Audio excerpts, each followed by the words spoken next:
আম, এছাড়া আমি তোমাদেরকে আরেকটি গেটের সঙ্গে পরিচয় করে দেই। গেটটির নাম হচ্ছে buffer gate. Buffer gate, sir buffer gate কি জিনিস? বাফার গেটটা কি?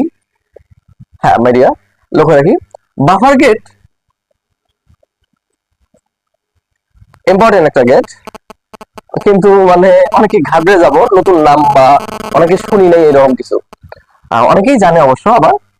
তো লক্ষ্য রাখি, বাফার গেটটা কি জিনিস? দেখতে অনেকটাই নট গেটের মতন, কিন্তু এই যে নট গেটের একটা বাবল আছে বা নিবল, হ্যাঁ বাবল, তো এইটা কিন্তু নট গেট মানে এই এখানে নাই নাই।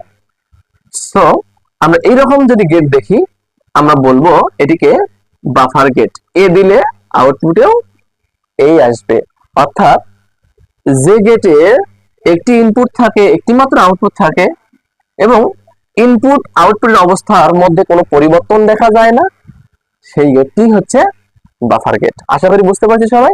বাফার গেটটা কি জিনিস? যে গেটের একটি ইনপুট থাকে, একটি আউটপুট থাকে, কিন্তু তাদের মধ্যে কিন্তু কোনো পরিবর্তন নেই, ইনপুটেও যা আউটপুটেও তাই। মনে থাকবে ইনশাল্লাহ। ওকে, তাহলে আহ আমরা কি দেখলাম? মৌলিক লজিক গেটের আমরা প্রতীকীগুলো দেখলাম, বাফার গেট আজকে আমরা শিখলাম। তো এবার